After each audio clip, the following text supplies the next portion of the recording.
Chers spéculateurs, bonjour et bienvenue dans cette vidéo hebdomadaire du samedi. Donc cette semaine, en deuxième partie de la vidéo, je vais vous présenter un trade sur une requête de marché qui va très probablement se mettre en place cette semaine, tout simplement. Ça doit être, je pense, ce sera plutôt vers mercredi, jeudi ou vendredi, enfin de la semaine d'après. Donc enregistrer cette action, je vais vous expliquer pourquoi je l'ai sélectionnée, sur quels critères, sur quel catalyseur, sur quel contexte de marché, et vous allez comprendre que c'est une fractale que j'utilise, quelles que soient les unités de temps. Vous pouvez l'utiliser, cette fractale, donc ce contexte de marché, et l'implémenter pour votre propre spéculation personnelle. On va bien entendu parler du marché des cryptos, du point d'inflexion qui est en train de se mettre en place. Je vais aussi vous expliquer comment je sélectionne les majeurs, c'est-à-dire pourquoi je prends toujours l'EOS, l'Ethereum et le Bitcoin et pas d'autres majeurs, et ce que je regarde en particulier quand je décide de prendre un trade ou de sélectionner un actif, ce que je regarde en particulier. Donc je vais essayer de faire une métaphore avec une histoire de mur de briques et un muret de cailloux. Vous comprendrez ça en écoutant la vidéo. Et enfin, on fera aussi un petit point sur le point d'inflexion qui est en train de se mettre en place sur les indices boursiers internationaux. Est-ce qu'on en a fini ou pas avec cette correction? En tout cas, vous verrez qu'on est sur un point stratégique pour que les acheteurs puissent reprendre un petit peu de pouvoir. Donc, c'est parti pour cette vidéo. Analyse du marché des cryptos, on commence par notre roi Bitcoin qui est toujours, vous le voyez ici en mensuel, en train de tutoyer cette énorme résistance. Je peux vous assurer que là, si vraiment les fluctuations se réduisent comme ça pendant plusieurs semaines, plusieurs mois, et qu'on a une cassure, la prochaine vague de hausse aura un potentiel qui sera démoniaque, un potentiel stratosphérique, le genre de potentiel que le Bitcoin nous a habitués à enregistrer dans le passé lorsque l'on avait, comme vous pouvez le voir ici, des cassures. Donc là, pour ceux qui ne comprennent pas ce que j'attends, vous voyez, on a ce rebond là qui se dessine vers, donc ça c'était en 2015-2016, vers la résistance. On veut ensuite assister à des mois, des semaines, voire des mois dans l'idéal, où les fluctuations se réduisent autour de la résistance. Ensuite, boum, un mois où ça casse. Là, ça va être le moment opportun pour les prises de position, pour surfer le cycle. Et puis après, si le cycle il se met véritablement en place, on a quelque chose de l'ordre de 2000-3000%. Donc là, si vous voyez un petit peu ce qui se passe, on est dans le même genre de configuration avec un peu plus de volatilité. On est sur la zone de résistance et là, on est sur des mois, des barres mensuelles où on espère que les fluctuations vont se réduire, et ensuite on attend cette fameuse cassure, ce fameux signal où on pourra éventuellement prendre position pour accueillir le nouveau cycle de hausse sur le Bitcoin. Donc si on fait un petit zoom en hebdomadaire, on voit que la structure elle est en train de se former tranquillement. On a donc eu ce premier creux, celui qui accueille toute la volatilité, et ensuite là on devrait digérer cette volatilité avant, on l'espère, une cassure et un nouveau cycle de hausse. Donc voilà, vraiment c'est ça qu'il faut surveiller, c'est ce scénario là qui s'il se réalise pourra nous procurer un risque-reward, c'est-à-dire un risque sur notre trade qui sera démesuré, c'est-à-dire ce qu'on pourra gagner à la hausse comparativement à ce que l'on pourrait perdre si le scénario ne se réalise pas au moment de la cassure ici, du signal d'achat. Il sera complètement disproportionné. Ce sera de l'ordre de 1 pour 10, de 1 pour 20, de 1 pour 50, de 1%. Donc, être prêt à perdre une unité, donc cette unité, ça peut être 10 euros, 100 euros, 1000 euros, ça dépend de la taille de votre compte de bourse, ça dépend de ce que vous êtes prêt à perdre sur ce genre de trade. Cette unité, quand vous avez un multiple de gains au-delà de x2, c'est que ça devient quelque chose d'intéressant. Et quand c'est du x10, x20, x30, x50, comme c'est le cas de manière générale sur le marché des cryptos, là vraiment ça vaut le coup de suivre un petit peu ce qui se passe, et notamment de suivre cette vidéo hebdomadaire tous les samedis. On va aller voir ce qui se passe sur l'Ethereum. L'Ethereum, c'est le même genre de situation. Vous le voyez en mensuel. On est en train d'effectuer la première consolidation ici en mensuel. Et en hebdomadaire, sur la droite, vous voyez qu'on a cette tasse là qui accueille la première vague de correction qui est une vague volatile. On s'attend, on l'espère, hein, à voir cette remontée vers le niveau de pivot, hein, de résistance. Ensuite, on attend que les fluctuations se calment et qu'on ait notre breakout.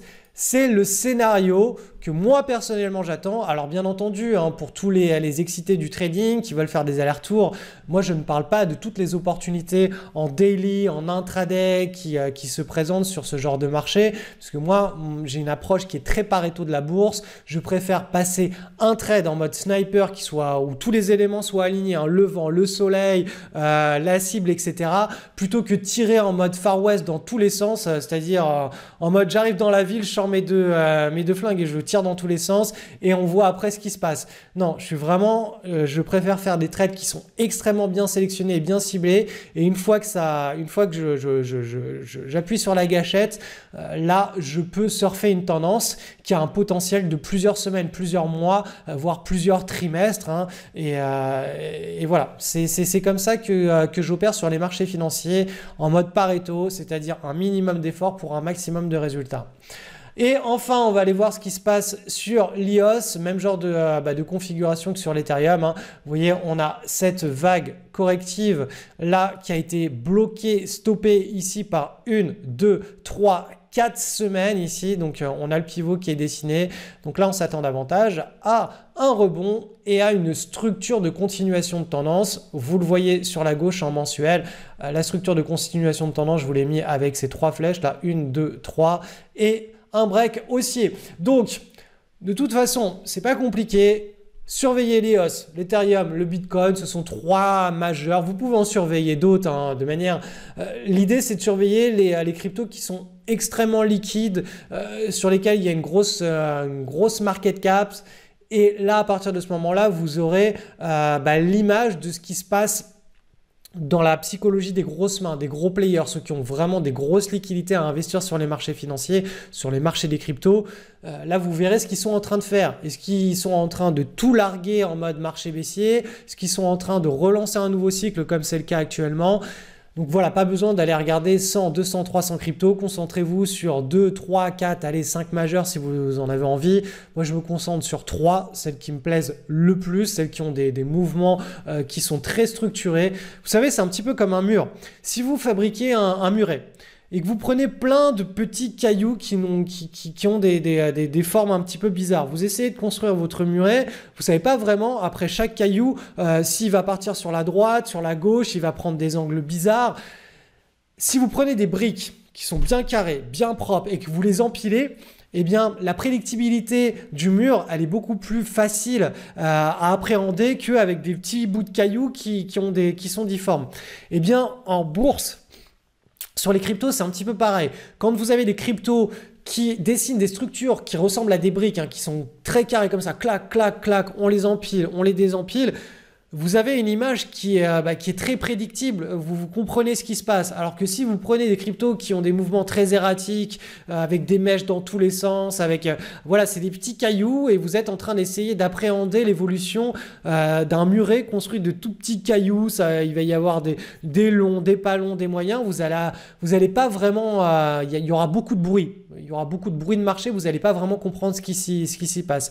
Donc l'idée quand vous sélectionnez vos majeurs, hein, essayez de sélectionner des cryptos qui ressemblent à des murs de briques et non à des murs constitués de 1000 petites pierres.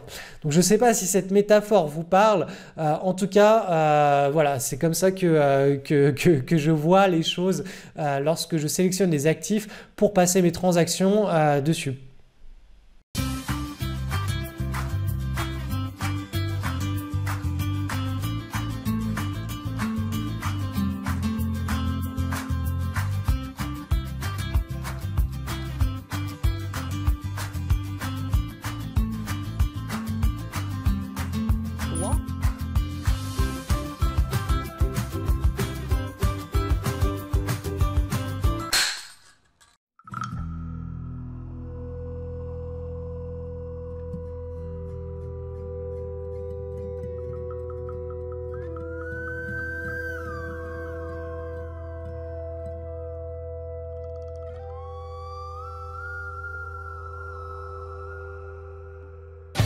Relève-toi, petite souris.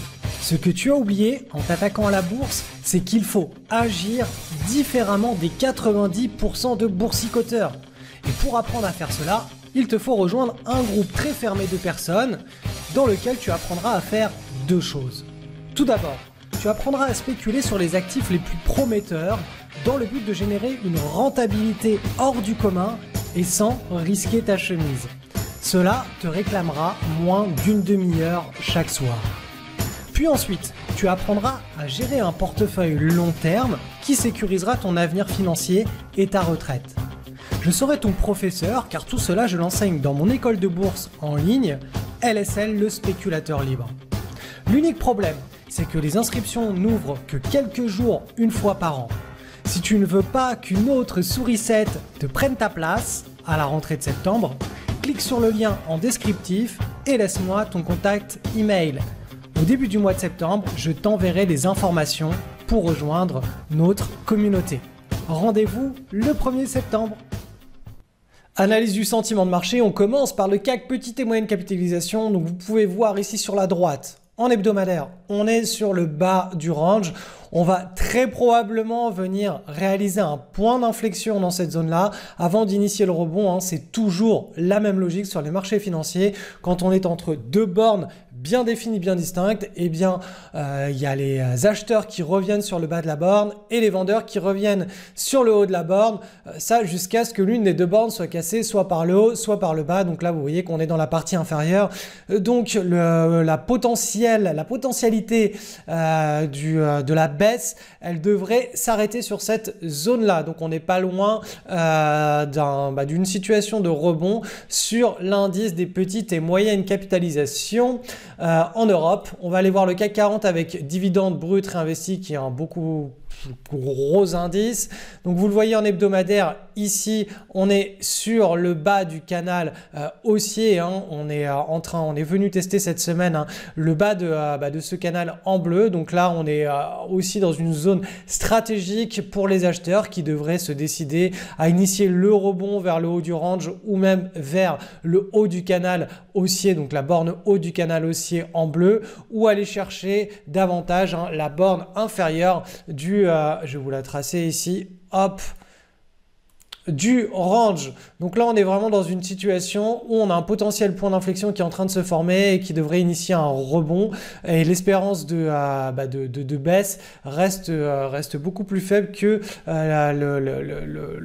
l'amplitude du rebond. L'amplitude de baisse est plus petite que l'amplitude du rebond. Ensuite, on va aller voir notre indice allemand. Le DAX est dans le même genre de situation. Vous voyez qu'on est sur une zone de support. Donc là, les acheteurs devraient réagir. On peut aller chercher un petit peu plus bas, un petit peu plus profondément dans cette zone de support. Mais voilà, là, ce sont des niveaux sur les indices européens qui devraient permettre aux acheteurs de réagir. Et en mensuel, c'est pareil sur tous ces indices européens. On est sur des niveaux assez intéressants. Donc, situation à suivre. On va aller voir maintenant ce qui se passe sur le marché américain, le SP500. Le SP500, regardez, en hebdomadaire, idem, on est venu avec cette longue mèche chercher le bas du canal haussier en hebdomadaire. Donc là, on a une réaction de la part des acheteurs. Est-ce que la correction est terminée ou pas? Ça, on ne lit pas dans l'avenir, on sait simplement qu'ici c'est un point stratégique pour les acheteurs pour accumuler des actions. Donc peut-être le rebond est-il en train de se mettre en place et la dynamique du canal haussier depuis le début de l'année 2019, elle n'est pas remise en cause tant que vous le voyez, le bas du canal tient la dynamique. On va aller voir maintenant le Nasdaq. Où es-tu, petit Nasdaq? Tu es ici.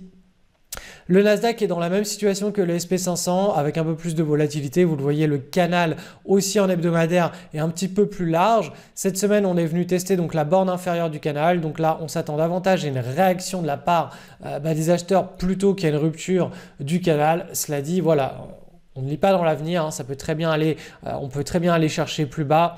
Mais voilà, ce canal fait vraiment office, englobe bien la dynamique, les proportions de la dynamique, de la vélocité de hausse depuis le début de l'année 2019. Donc, voilà, les acheteurs devraient réagir à partir de ce niveau-là. Et en mensuel, on le voit, on est en train de construire cette énorme tasse et probablement cette anse que je vous ai mis ici. Donc, je peux même vous tracer, voilà, les proportions de cette anse. Et dans l'idéal, on aurait donc une belle petite anse qui se forme avec des fluctuations mensuelles qui se réduisent autour du pivot, une cassure et boum, le bull market pour 2020.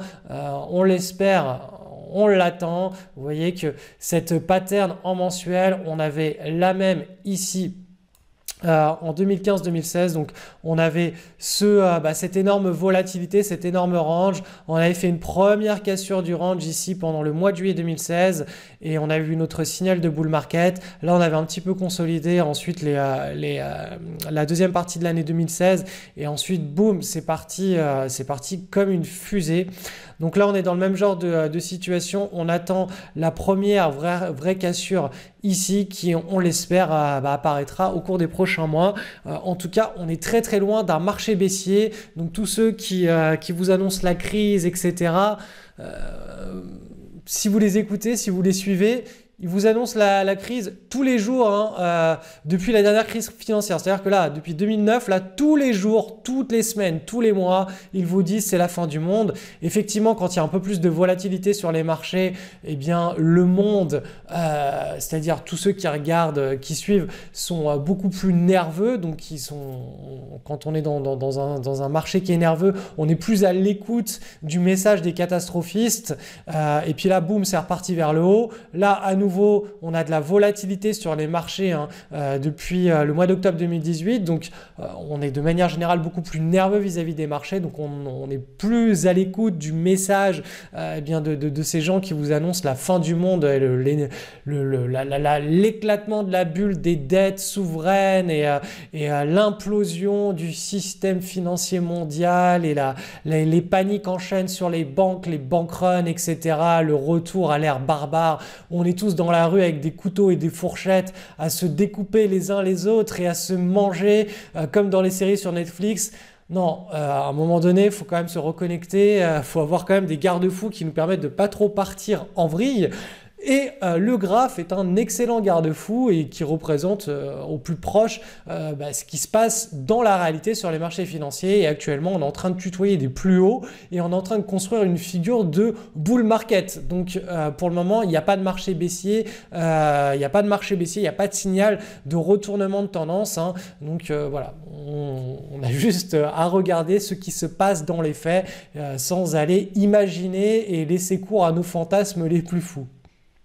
Allez, pour terminer cette vidéo, je vais vous présenter un petit trade de Rocket qui est en préparation. Donc, on a cette action qui s'appelle SGMA qui est cotée sur le marché américain, sur le Nasdaq. Vous le voyez sur la gauche en hebdomadaire, on sort d'une espèce d'énorme marché baissier. Donc, on a cette large base. On appelle ça une structure en recovery. Marché baissier, large base.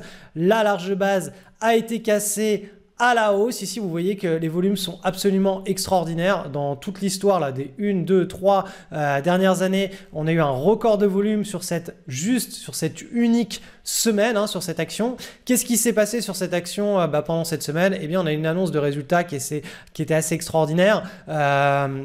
Plus 122% sur les profits. L'action a un flow de 4 millions d'actions, ce qui est extrêmement peu. Ça signifie tout simplement que quand les institutionnels accumulent, dès qu'ils essayent d'acheter des parts des actions, eh bien ça amplifie, ça impacte à la hausse les prix de manière disproportionnée parce qu'il y a très peu de papier sur le marché. Donc voilà, on a un contexte qui est intéressant. Est-ce qu'on a un trade à prendre là-dessus? Eh bien, ça va être ce que l'on va surveiller au cours des prochaines séances. Alors, c'est de la requête de marché. Pourquoi? Parce que ce sont des trades qui sont extrêmement rapides. Ils sont issus d'une large base. On explose la large base avec des gros volumes. On a la première structure des prix ici qui se forme. Ce n'est pas une structure des prix sur une unité de temps hebdomadaire. En général, c'est entre l'hebdo et même du 4 heures. Hein. Donc, entre le journalier et même du 4 heures. C'est-à-dire qu'en journalier, on va vraiment avoir une petite structure des prix qui va se former de manière très rapide. Hop, comme ceci. Les bandes de Bollinger n'auront même pas le temps de se stabiliser, mais on aura une structure des prix qui sera très très propre, avec notamment des volumes en baisse pendant la construction de la consolidation. Sur la fin, toujours cette histoire de compression des prix sur le pivot et sur la fin. Quand on voit qu'on a une belle compression des prix, soit on décide de mettre un ordre à plage de déclenchement. Donc tous les soirs, on attend on regarde la bourse et on regarde si notre ordre à plage de déclenchement a été pris ou pas. S'il a été pris, ça veut dire tout simplement que eh bien, les cours, boum, pendant la journée, ils ont décalé à la hausse et ils sont partis à la hausse et on est dedans. Soit les cours ne sont pas encore partis à la hausse et on attend tout simplement, on reste avec notre ordre en attente d'achat à plage de déclenchement chez notre courtier. Ça, c'est la première façon de faire. On appelle ça la prise de position en pré-breakout. On a ensuite la prise de position en post-breakout. Donc, on va attendre. Donc, tous les soirs, on regarde, on attend qu'on ait la fameuse cassure et on prendra position après la cassure. Donc comme ça, on est sûr d'être dans les starting blocks, de timer notre prise de position en même temps. Donc cette structure, cette façon d'appréhender la bourse, là, je vous ai présenté un cas de requête de marché. Mais en réalité, c'est une fractale, c'est duplicable à n'importe quelle unité de temps. Vous pouvez descendre cette structure-là sur 2 unités de temps. Vous pouvez la descendre en journalier plus sur du 2 heures ou vous pouvez la monter sur du mensuel et sur de l'hebdo. Voilà, l'idée, c'est vraiment que quand on comprend comment se déclenche une tendance, quand le déclenchement de cette tendance, il est très propre, il est très fort, avec des gros volumes, avec un catalyseur de marché, etc., ça va retenir notre attention. Et après, on va appliquer notre plan de trade. Mais on ne va pas appliquer notre plan de trade sur tout ce qui passe sur nos screeners. L'idée, c'est vraiment d'aller sélectionner les meilleurs contextes. Et ces contextes, ils sont sélectionnés sur une fractale. Donc moi, ce que je vous apprends à faire dans l'école, c'est une fractale qui est davantage basée sur une unité de temps en hebdomadaire. C'est-à-dire qu'on va essayer de trouver des patterns, des structures de prix il y a une énorme gap, il y a un frelon à côté de moi. C'est pas grave, je continue, qui sont basés sur cette fractale. Donc c'est ce que je vous apprends à faire dans l'école et si vous souhaitez avoir des informations sur mon école de bourse qui va ouvrir les inscriptions au début du mois de septembre, je suis comme ça là, je sais pas ce que fait la guêpe. Je ne la trouve plus. Si vous souhaitez avoir des informations, il y a un lien en description de cette vidéo. Inscrivez-vous laissez votre email sur cette page-là. Ça vous permettra de recevoir toutes les informations au début du mois de septembre, même à partir du 31 août. Vous recevrez toutes les... Bon, je vous laisse. Souhaitez-moi bonne chance. Je vais essayer d'aller la tuer.